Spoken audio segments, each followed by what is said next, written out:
Вистинско време да го вклучиме во студиото нашиот редовен гостина. Морам да кажам и во македонските медиуми еден од најчесто повикуваните и најкомпетентните луѓе кога е пандемијата и сите разни аспекти од вируснава епидемија во прашање, доктор Никола Пановски, професор Никола Пановски. Добро утро повторно.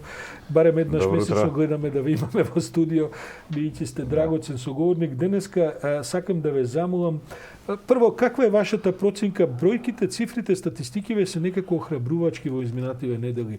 Како гледате вие на тоа? Тоа е некаков моментален тренд или сепак доаѓаме до некакви статистички прогнози нивоа кога ова веројатно достигна едно ниво од кое што понатаму нема да биде така драматично како што може би беше минатата година, се разбира? Па да се надеваме дека нема, доколку ние што да кажеме, јас паѓам во тие представи, вие сме се криеле, не ги олабајме мерките. Мислам дека останатото население што не ги почитуваше мерките, не го признаваше вирусот. И кај оние, како што се здравствени работници, работници во текстилни фабрики, што мора јавен превоз, мора да оди на работа у Тетово, Куманово, да дојде у Скопје и така натаму, дека се создаде вид колективен имунитет. Значи, мислам дека тој колективен имунитет е делумно создаден во одредени групи популации или во едни одредени населени места кај што најмногу и се ширеше. Кај што најмногу се ширеше. Меѓутоа има една група скриена која ги почитува мерките, особено по возрастни луѓе кои не излегуваат надвор,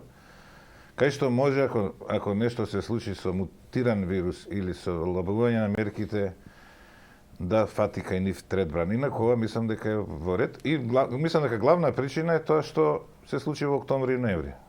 Нема човек што не изгубил некој близок. Ги почувствува персонално луѓето ја почувствуваат. Да, персонално вида дека тоа е навистина, особено и тие што преживеат 30% се уште се мачат. Значи пост-ковид синдромот е многу широк, многу опасен, многу поопасен отколку втор пат. Подобро е втор пат да се разболите полесно, отколку да ве држи 3-4 месеци тој ковид синдром. Со други зборови им влезе на луѓето дома вирусот, некако од телевизорите и од гледање по мрежи, по интернет, сите добија некаков личен. Јавни личности ги гледате до вчера, пееле, кажувале на телевизија, справеле, сега ги нема. Преку ноќ, да. Преку ноќ. А и летко е семејство да нема во близина или да немате пријател. Еве, ја двајца другари сум изгубил. Значи, се што да прави? Така е, мене татко ми почине од таа работа, така што знам точно што, како изгледа целото тоа. Професор Пановски, сепак и вие гледам се залагате, а морам да кажам, мојот став е беззначаен во таа смисла, но сепак не треба да се попушта со мерките. Сега не е време да се олабавуваат и да се мисли дека целата работа завршила. Да, апсолутно тоа сака да го кажам. Значи ние од 15 декември почна паѓање. Негде од 1 до 15 декември стоеше едно плато и потоа почна да се намалува. Да, од 10 јануари пак беше негде на 500. И ова е малце изненадувачки што почна веројатно тоа стоело, не се намалува заради празниците, да се намалува и понатаму. Така да сега веќе сме негде блиску, сега да видиме овие работни денови како ќе бидат, како што беше пред да почне вториот бран негде во септември. И бројот е сепак голем. Да се сетиме што се случи во октомври. Значи од 200 се качи негде 400 за 10 дена. Така. И сега од 200 може, ако е 200, ја не знам колку ќе биде овие денови се кои ќе се стабилизира, може многу брзо да се качи. Особено ако дојде подмогне вирусот. Тоа сакам да ве прашам. Сега кружат овие информации, очигледно е дека околу нас кружи нова британска варијанта, веќе го има забележано во Грција, во Романија, во Србија. Прашање на дене, правиме тури за шопинг во Врање, нели без никаква контрола. Прашање на дене кога ќе дојде во Македонија. Што се стручните проценки за тој вирус и колку е тој заразен, смртоносен, колку може се лечи? Да, значи мислам дека тој е тука. Тоа е прашање ден кој ќе го откриеме, бидејќи од денеска кој има 300 луѓе, не ги испитуваат сите 300, ќе земат случаен избор кај некој, не може сите, значи тие варијанти се собираат и е тука работава колку брзо ќе се прошири. Значи ако е во Србија, когато Врање на шопинг или не знам каде, не, прашање на време што подоцна подобро и многу е важно да вакцината дојде побрзо, да не се олабавуваат мерките, бидејќи тој да дојде, еве во Велика Британија во некои места е 10%. Тоа се уште не е страшно, кој ќе преовладее, како што овој бразилскиот во тој град што преовладеал над 50%, тоа се осеќа неговата сила. или овој јужноафрикански. Поопасен е овој вирус, по сите овие што ги читаме проценки, полесно се пренесува, позаразен е, посмртоносен. 50 до 70% повеќе се пренесува. Тоа значи дека ако имаме ние, да речеме 400 случаи, по 5 дена, тие 400, кога сме ги нашли, тие веќе пренеле пред одат во изолација, би пренеле на 1,7, ако е сега факторот 1, или сега е под 1, меѓутоа да земе за полесност пред 1,5 до 1,7 е бил тој фактор, тоа би било 640 негде по 5 дена. Па тие 640 били 1000 по 10 дена, значи за кога тој би преовладел, за 10 дена би се удвоил бројот. А за 15 дена би се утроил бројот, би оделен на она 1500 и 2000, која меѓутоа тука сепак влија и колективниот имунитет и многу е важно да има вакцината. Значи за британскиот сој најверојатно, со голема веројатност, вакцината и сегашниот имунитет штити. Мала е бројката за да се тврди, меѓутоа најверојатно штити, а докажем дека сите три соја, и овој, и јужноафриканскиот, и бразилскиот полесно се шират. За јужноафриканскиот, веројатно, не штитат доволно. Штитат, меѓутоа не потполно. Сегашните мерки, вакцините. Вакцините, меѓутоа тоа се на десетици луѓе. Сега тука има некои викаат нашава штити, меѓутоа на 8 пациенти, на 8 вакцинирани, Модерна вика штити. Так. И така тука малку има надпревар која ќе штити. Ми тоа вика дека тоа техничка работа е за нив, меѓутоа тој што ќе оплати тоа е друга работа, да направат нова вакцина. Пред да се вратиме на вакцините и Македонија, бидејќи по моја проценка се работи за еден дебакл, мора да се каже, кој што чисто причини допрева ќе ги испитуваме, може би се тие објективни делумно. Дали не сте изненаден на одговорот на Западот кон целата пандемија, бидејќи ова што се уште се случува во западниве европски земји, особено Британија, па гледаме сега Германија, Белгија во одредени фази, не ли се очекуваше дека тие посовршени, скапо платени, организирани здравствени системи не ги требаше подобро да се справат со сето ова? Не ве чудили, не ве изненадува, бидејќи ви имате... Со кариера од 40 години, не сум го некој да ми го кажал, па Соединените американски држави. Ние целото здравство, катастрофа. Ние не знаеме што е руска вакцина, што е руски лекини. Ние сме свртени кон Запад вака и политички, меѓутоа и ние како стручни лица. И да ме прашал мене некој пред година дена дали ќе се вакцинираш со кинеска вакцина, ќе го светнеш како навреда, или да државата порача кинес. Сега рачунам дека, а гледаме некои професори, викаат, бе, зашто да не си земе кинеска ние, бидејќи кој ќе видиме мапата, Азија и Африка се чисти, многу помал број на случаи и тоа некако го објаснуваат социолозите дека европскиот и американскиот човек, средната класа, едноставно своите навики да оди во кафич, да излезе надвор, да се дружи. Дали се само социјални аспектите апсолутно или потврлено е во сите аспекти, особено во лекувањето. Значи, да вие регистрирате и купите еден лек од 3200 евра за човек или долара, и да рачунете да го лечите, и тоа да ги купи Европска унија, американски лек, кој потоа Светска здравствена не делува, а има ефтини лекови кои се вели дека делуваат, кои масовно се употребуваат на исток со месеци и да не направат никој клиничка студија, бидејќи нема кој да ја плати, никој не е заинтересиран за 5 евра лек. Да, направи мултицентрична студија и сега кај нас тој лекове дојде. Може такви лекови има, меѓутоа овие сакат нови лекови, нови вакцини и така на таа разликата меѓу истокот и западот. Сосема лаички да ве прашам, ова што во Африка вирусот сепак е далеку под нивоата на ширење на смртност и така натаму заразност отколку во другите континенти, не е ли тоа врзано со D-витаминот сепак на крајот и со некакви сончеви зрачења и со некаква, што ја знам, биолошка, сега ја импровизирам бидејќи не сум експерт во тоа, но се обидувам да најдам објаснувања, бидејќи ова не е втор, трет месец од епидемија. На година дена. Да, и тука Светска здравствена потврди рече дека сиромашните земји нема да се справат, дека Африка ќе биде катастрофа.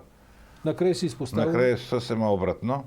Вториот бран удри пак повторно во Европа. Мислам дека главно во Африка е топлото време и не може да се шири толку. Значи луѓето се надвор. Кај нас гледате како на Корзо се одеше во Охрид, вака беше, немаше ширење такво. Значи многу е Вие се Помало, тоа е залагате, едно- јас памтам Да. со месеци назад вашата теорија е именно дека на отворени простори, бидејќи овдека имаше полемика за тоа, нели Да. улиците ги чистевме со Да, дезинфекција, тоа- нели треба и човек сам која шета маска да носи, и на точак маска да носи, Да. така натаму.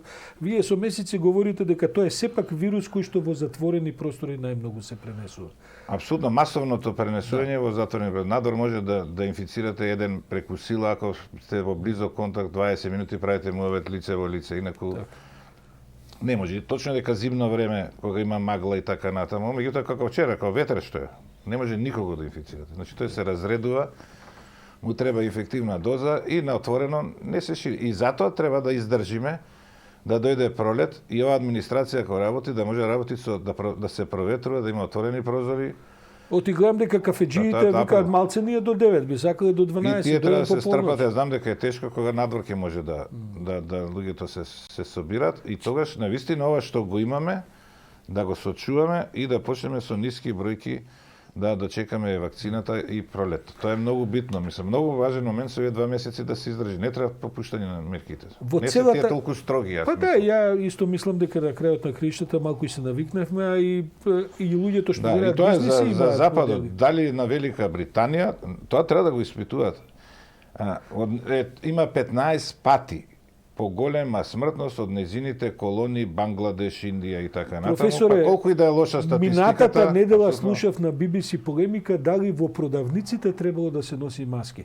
Значи после година дена Да, од да. вирусот они уште се на тоа ниво дали да било задолжително и дали продавницата требало на влезот да ги сопира луѓето без маски па како е можно тоа? Кој е тоа ниво на па зарем до сега не сватија дека тие Да, тоа е работи- таа. Некоја вика социјална себичност, дека луѓето не може да ги натераат, дека човекови права и така натаму, меѓутоа и со лековите. Да, скапо ја платија таа цена. Професоре, доаѓаме до вакцините. Вакцината е веројатно еден од клучните стратегии за завршување годинава на целата таа тешка приказна, иако ќе си живееме ние со вирусов, како што велат сите експерти и со во годините што доаѓаат.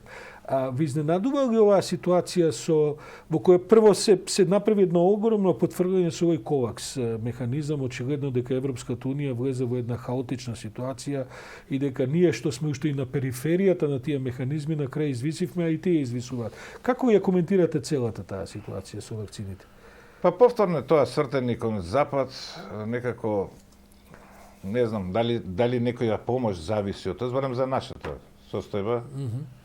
Веројатно имаше подостапни руски, кинески стравот дека од тие ќе тоа е една работа. Мислам потврлањето е стварна вистина целосно освен пронаоѓањето на вакцините како лек не е најден од страна на Западот. Овие лекови што се користат се стари лекови и тоа се користат пред се на истокот.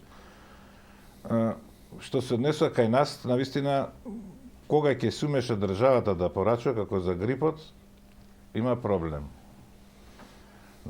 Односно, На што се должи тоа? Вие Мислам се дека не ги договорено спремија законите. Ако мисли Министерството да биде порачувач, треба да тоа законот му го дозволи. Инаку до сега одело вакцини секогаш, секоја година, оделе на тендер, па се вре 5-6 фирми, па предлагале разни вакцини. Зборам за овие што се во редовна Така. вакцинација и се знаело кој победил, кој ги носи тој тип, кој овој. Овде се е нова вакцина, меѓутоа законите се такви. Треба некој Pfizer добро, сака да професоре, има ма- човек тука, Да. фирма, а нема представништво кој ќе гарантира за тие 8.000. Така им се нив Процедурите. процедурите. Значи некојаш странците барат, а некојаш и државата има такви закони кои ќе замижи со очи сега, меѓутоа некојаш еве барат и сега кога државата ги увезува, како со грипот, се случи дека нема механизми брзо тоа да го направи. Веле дрогерија ќе се снајдат, трговци си, од ваму, од таму ќе ги донесат. Па добро, тука е професоре, проблем, разбирам, не знам зашто не го спремиле тоа тоа. предпоставам дека со некакви ние поминавме низ посебни режими кога владата имаше право да носи одлуки со законска сила и така натаму.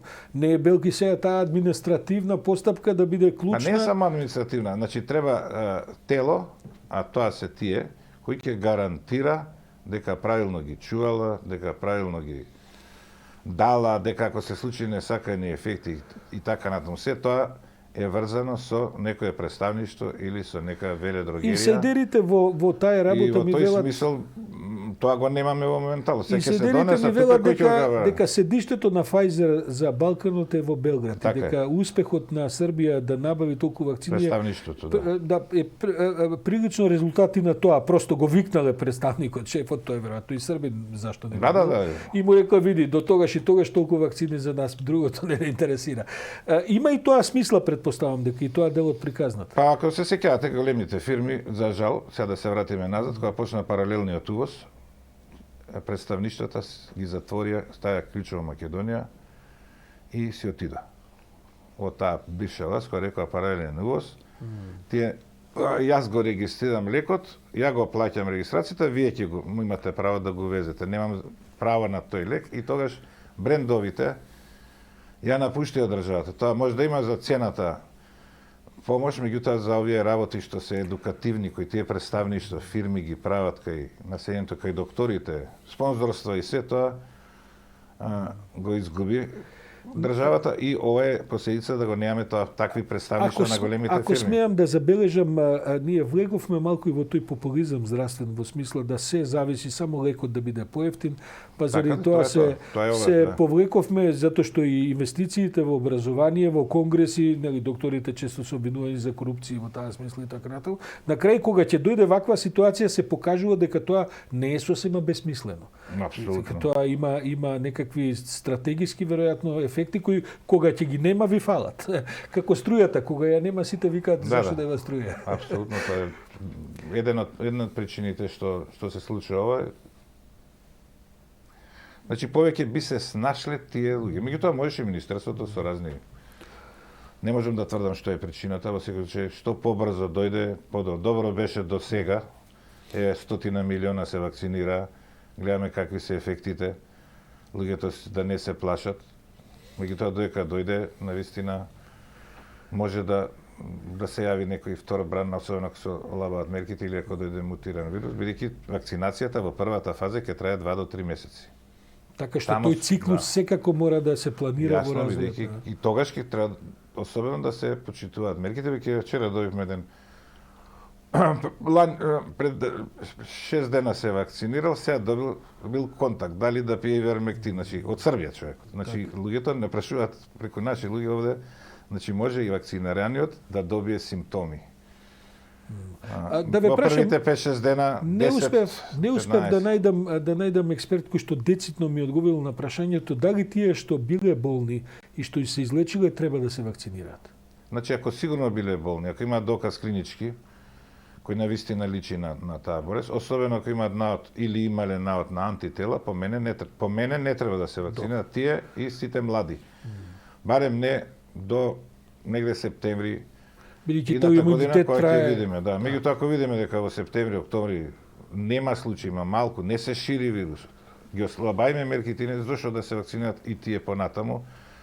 Меѓутоа овој мутација и бизнисот има влијание. Секогаш ќе се чека да ова биде, ја го имам тоа на западот кој ќе кажеме, се промовираат лекови кои пациентот ќе ги пие цел живот. Значи медицината, фармацевската, да речем, не мафија, туку тие се науката, да е економски, сака да најде лек, како што е кај сидата, да не му умре пациентот, бидејќи умре пациент не троши, меѓутоа и да не се излечи, да биде здрав, ама да биде зависен од лекот.